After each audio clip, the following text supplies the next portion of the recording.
Join me on my journey as I step into the past and discover the local history of Bridgewater and Raritan. Local history is important as it reveals the social changes that help build the community into the one it is today. The first people in Raritan were the Nariticongs, Native Americans who were part of the Iroquois Nation. Around 1,200 Nariticongs lived along the Raritan River. The Raritan River Valley was a very fertile area, so they were able to plant corn. Additionally, the Nariticongs also hunted and fished. In 1683, the Dutch and English arrived. They bought the land from the Nariticongs, who were open to the Europeans. The Dutch named the area Raritan, which means forked river. Dutch, English, and French were also drawn to the area for the fertile soil and navigable river. Additionally, Europeans were drawn to the area as they could practice their religion freely. Raritan quickly became a diverse trading post for farmers. The village of Raritan formally became a town in 1868. Although the population was small at first, immigrants coming to the area gradually increased the town's population. The land of Bridgewater was originally purchased from a native tribe. In 1749, King George II of England gave a charter to form the town. The town of Bridgewater was originally a farming one. In the early years, Bridgewater mixed residential and commercial uses. This mix continues today with 42,940 residents and many local businesses. This is where Allen's Tavern once stood. The house was originally built in 1763. Jacob Vossler was a store owner, and Washington may have even stopped here. In 1778, John J. Carter bought the property and converted it into a leather and shoe shop. In 1805, it became a tavern when a tavern license was acquired.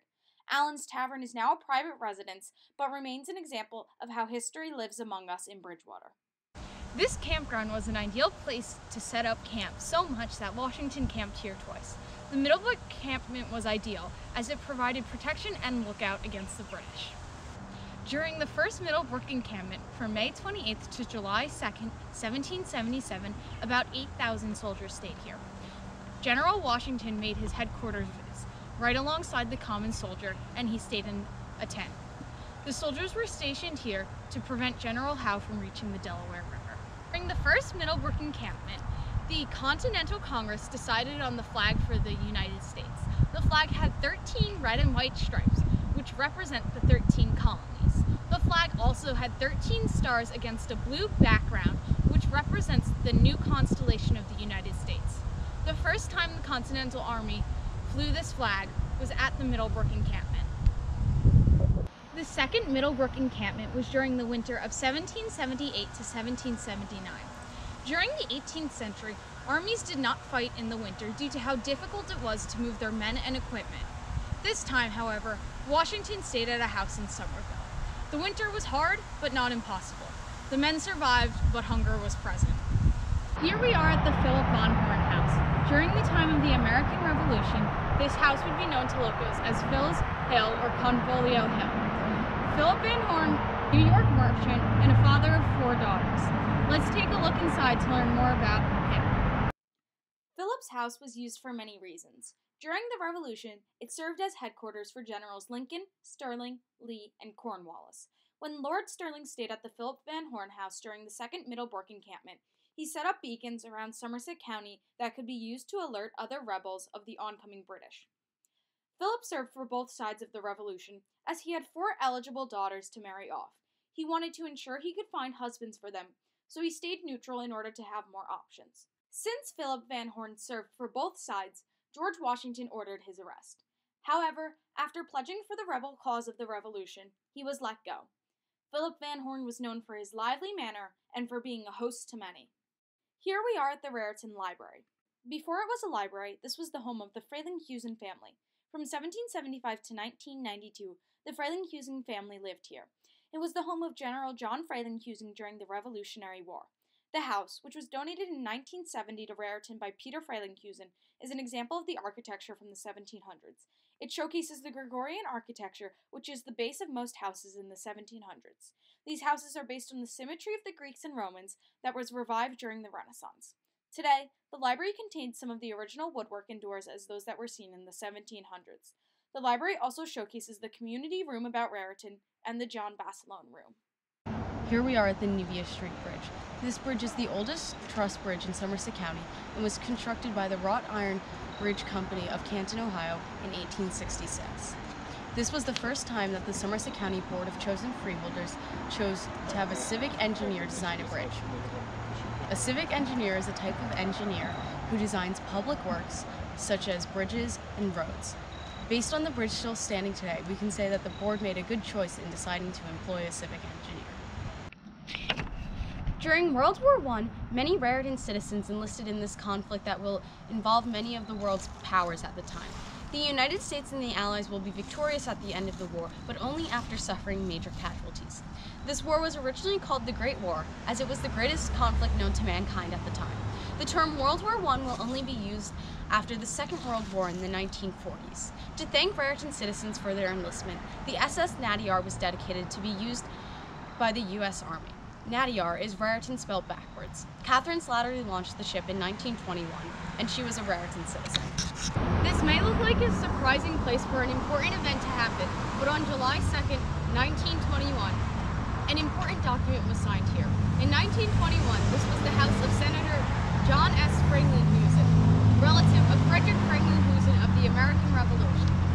The senator was friends with the president at the time, Warren G. Harding. The two were out golfing when the important document was brought to the Franklin-Husen household, and when they returned, the president signed the resolution.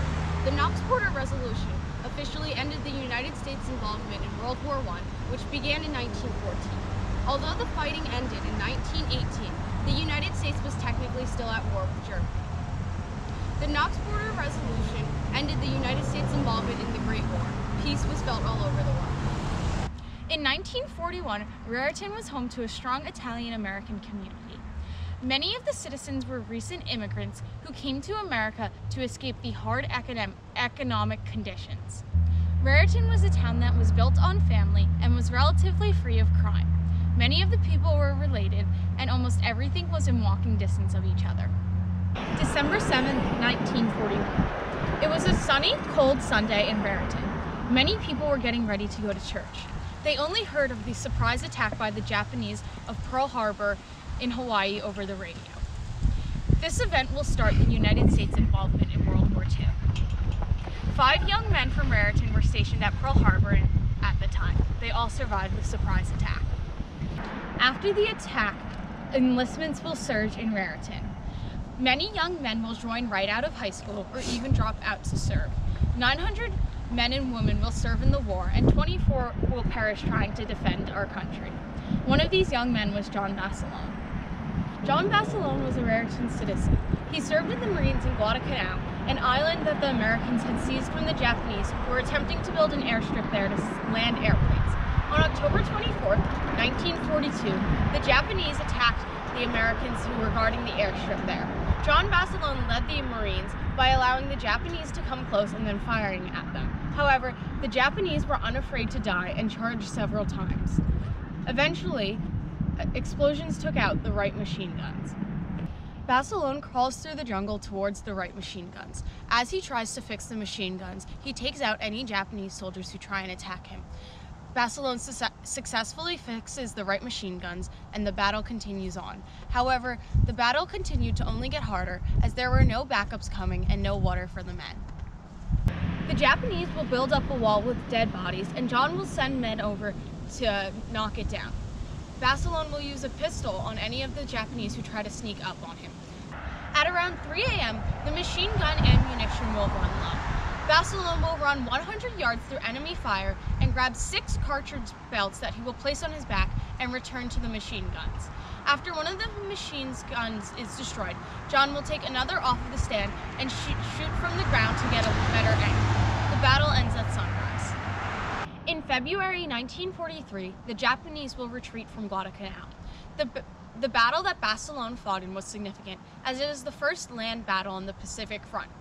The retreat of the Japanese is significant, as they are now fighting in defense. For his work in Guadalcanal, Basilone was awarded the Congressional Medal of Honor. In September 1943, he will return to Raritan. On September 19th, a parade in honor of Basilone drew a crowd of 30,000 people. Many other servicemen marched alongside Basilone, who rode in the car with his parents. The parade ended on Doris Duke's estate with speakers and performers. The joyous celebration ended with God Bless America being sung. However, John still wanted to fight for the United States. On February 19, 1945, the United States invaded Iwo Jima, an island close to Japan. It was here that the Marines started to set up and bring supplies along the beach. The Japanese attacked the unsuspecting Marines. Many are killed from the attack, and others are confused on what to do. Basilone organizes some Marines and even destroys one Japanese bunker. Basilone, after leading some men out of the direct line of fire, runs back to the beach to get help from more Marines as well as more ammunition. When Basilone is on the beach, mortar shell from the Japanese lands by him, as well as the troops that John was trying to lead. Basilone is injured greatly, and after holding out for 30 minutes, the brave soldier dies. For his work in the battle, Basilone was awarded the Navy Cross. Understanding history lets us be better in the future. By understanding the local history of Bridgewater and Raritan, it lets us know what events led to the creation of the place we are today. Local history is important as it keeps the little aspects of history alive. Small things in history often impact larger issues, so it is important that we keep them in mind.